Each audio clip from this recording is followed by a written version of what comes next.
Yesterday, I put my money where my mouth is, funding a research study on the drug protocol that has shown some promise out of France.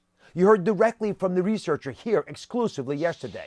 But in order for my hospital, New York Presbyterian Columbia, and research institutions everywhere to be able to evaluate the efficacy of the antimalarial drug hydroxyquinone and the Z-Pak combination treatment, we need more drugs available. In the meantime, I've been speaking with the task force and appreciate the challenges, but the federal government must get us these pills so doctors can use them when desired for the right patients. Now, you're about to hear directly from COVID-19 patients who say they were given the drug combo or just the hydroxyquinone. But first, here's the latest. As the coronavirus pandemic accelerates, the U.S. Surgeon General issues a stark warning. I want America to understand this week it's going to get bad. With over 350,000 sickened around the globe and over 40,000 here in the U.S., health experts say self-isolation is key. But pictures of people continuing to congregate beg the question, are we taking the pandemic seriously? State and local leaders are turning to the airwaves to beg for supplies. This is just an impossible situation to manage if we don't get the equipment. In the midst of efforts to push forth a stimulus bill, Senator Amy Klobuchar says that her husband has tested positive for coronavirus. And Olympic officials make the unprecedented call, moving the Tokyo Games to 2021.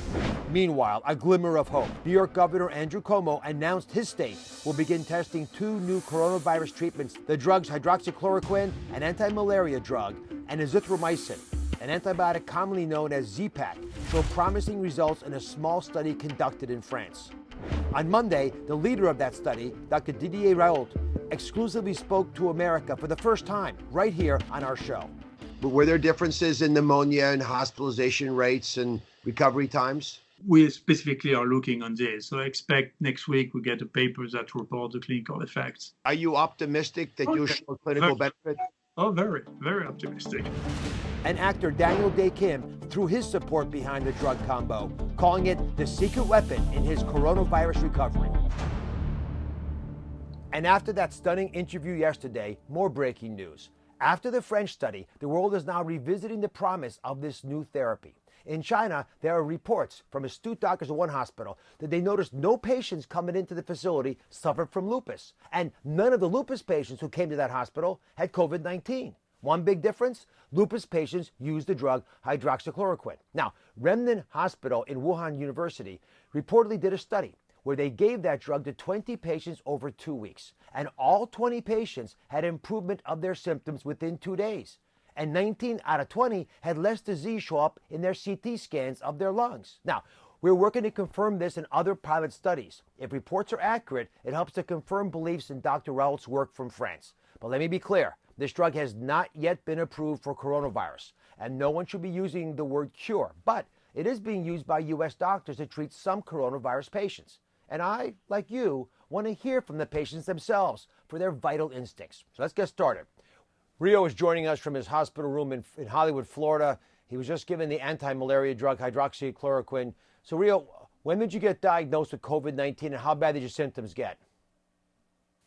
On Thursday afternoon, I was diagnosed with pneumonia and the COVID-19. Things didn't get really bad until Friday. I had already been in my home for 6 days with a fever and cough and all the rest of it, and I was trying to beat it at home. It got too bad, and I came to the hospital to be tested. They were offering tests out front. When I was walking up to the ER, unfortunately, I started getting really faint, and they took me in the ER immediately. And 2 days later, I was diagnosed with having COVID. Friday night is pretty much the culmination of when it got really bad for me. And it was very tough for me to breathe and talk.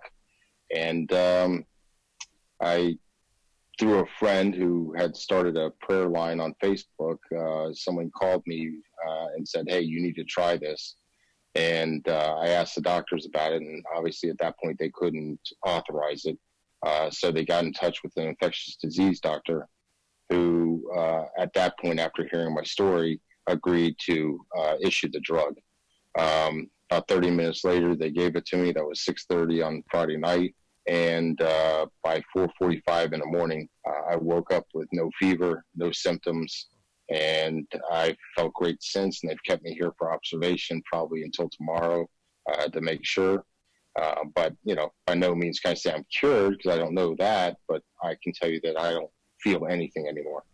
So just so I'm clear, I understand things got so bad, you actually said goodbye to your wife and family. So if you can, take me back to that moment when you thought you'd never see your family again. What did you say to them? Well, I was here, and in the morning it started feeling, my chest started getting real tight, and it was getting tough. By the afternoon, I decided to call some friends and family to, in my way, say goodbye. I didn't outright tell my family that I thought I was going to die, because I don't want to scare them. But I, in my own way, was talking to them and kind of saying things I needed to say to them without saying, scaring them to death. And my friends, and I really just didn't think I was going to see morning. I mean, I thought the inevitability was there. I never felt that way before. Oh my goodness. So you get this note from the prayer group. When you shared it with your doctor, how do they explain the risks? How do they explain to you that it might not work because we didn't have enough information? Yeah, they were very clear about that. The infectious diseases doctor, he told me, listen, he goes, there's no trials, there's no studies, there's no way we can say this is going to help you and it could possibly hurt you. He says, we don't know. And my response to him was, I don't think I'm going to be here in the morning, so I want to try it. And he accommodated me once he heard my story. So over that, 10-hour period that you're describing when you got better, when you woke up at 4 a.m, were you surprised? What did you think was going on? Dr. Oz, I'll tell you, when I woke up, and I looked at the clock, it was 4:45. It just pinged in my head. And I looked at my room, and it was a mess because they had come in the night before because I had some complications. I thought, wow, what a mess. And then I thought to myself, wait a minute, I feel better. I can breathe. That was the biggest shock, because I'm like, the night before I was gasping. So when I could breathe, and then you start doing inventory of yourself, and I'm like, wait a minute, my fever's gone. That's the first time in 9 days I didn't have a fever, and I haven't had one since. So to me, it was a great relief. And when I called the nurses station, and told them I felt fine, they were like, what? I'm like, yeah.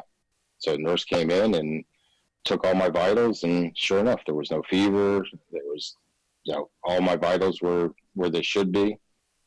So for me, it was a defining moment. I mean, there was no ifs, ands, or doubts. I didn't know exactly what time I felt better.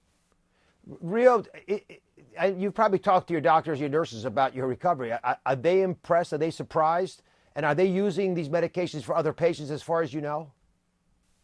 I can tell you that they're very monotone about it. No one's given direct credit to any one thing that caused it. They're being cautious, and as they should be, I guess. They've quickly pointed out that this could have been coincidental, but to me, it was very definitive to me.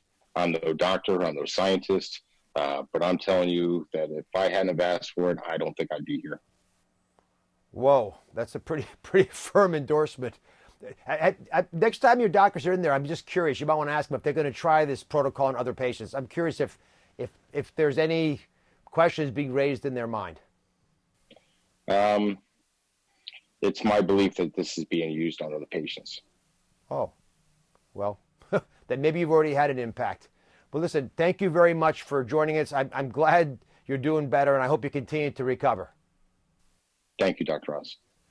Next, we're going to Missouri, where we're joined now by Dr. Greg Mundis. He's an orthopedic spine surgeon whose parents are both hospitalized with COVID-19. Greg says his 69-year-old father was told a week ago he probably wasn't going to survive COVID-19.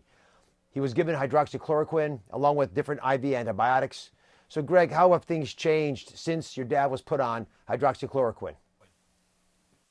Well, he was basically on death's door for the first couple days in the ICU. They gave him a very low survival chance. And about 2 days into his stay in the ICU, they put him on the medicine, and he's taken a significant turn for the better and looks like he's going to make it. Oh, thank goodness.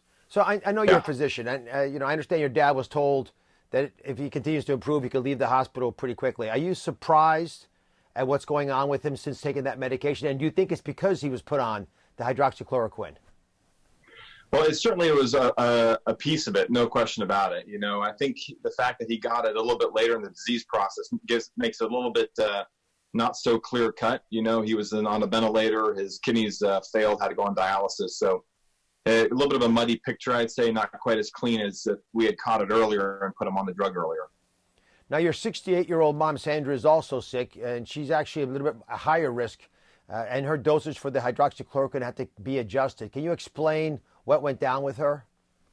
Well, so she developed symptoms on Wednesday, and they took her to the ER, worked her up, and sent her home on the hydroxychloroquine, but they put her on the 600 milligram loading dose on the first day, and she ended up having an EKG change, which is consistent with that medication, so she had to come back in and make a dose adjustment before she could stay on it.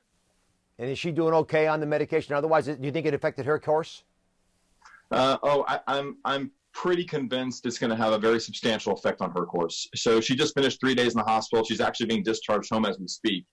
I think for her, it's going to have a huge impact because she has chronic lung disease and diabetes. So she's the patient that really needs the drug early to avoid the effects of the disease later. So, Greg, as a physician, let me ask you the ultimate question. If you were diagnosed with COVID-19 virus, would you treat yourself with hydroxychloroquine? I would actually add azithromycin to it as well. It looks like the data out of France is supporting that combination. And without question, my mom got on it even the day before she had the official reading positive, and largely because we were pushing for it pretty hard on my end. Well, listen, thank you very much. I appreciate your sharing your story, and I wish your parents well. They got a great son. Thank you. All right. Appreciate it. We're joined now via Zoom by Margaret. She's a nurse in New Jersey who is still hospitalized, recovering from coronavirus. So, Margaret, how sick did you get? I was sheltering in place at home for about 8 days with a cough and a fever. And on day 8, I went to an urgent care with a higher fever, and my cough was worse. And they did a COVID-19 test. But the next day, I ended up in the emergency room with a fever of 104 and difficulty breathing. So how did things change after you were put on the hydroxychloroquine and the azithromycin? Because you were put on both medications. I was put on both. About 30 minutes after the positive test result came in, the nurse ran in with the Plaquenil, and shortly thereafter, they started bringing other medications in, including the azithromycin. My condition improved by the next day. That my cough was improved, my shortness of breath was better, and my fever went away. The fever wasn't going away with the IV antibiotics for the pneumonia. Were you surprised that these already existing drugs could be so beneficial? I mean, you're a nurse, you know the field a bit. I wasn't surprised. I understand. I actually had some experience a few years back with a family member who was ill, and some of the older medications were the more helpful medications. Did you have any side effects, Margaret, from the pills? Just a little bit of GI. Nothing that I can't tolerate. And my cheeks got really rosy once or twice, like bright red rosy. Other than that, I've been fine. Margaret, thank you, and I hope you continue to feel better. So I want to remind everyone not to hoard these drugs. That's really important. These are the most effective tool right now in the hands of doctors and researchers who need to give them to the patients who need them the most. We need to measure the effects. We need the pills, so don't hoard them. When we come back, a health inspector shares the do's and don'ts of disinfecting your home. Breaking news. As the coronavirus pandemic continues, we have the latest details on how to keep you safe, what you need to know today, and how it will affect you tomorrow. Medical updates that will cut through the confusion, answering your questions, giving you all the facts and information you can depend on. The Dr. Oz Show, your trusted coronavirus headquarters.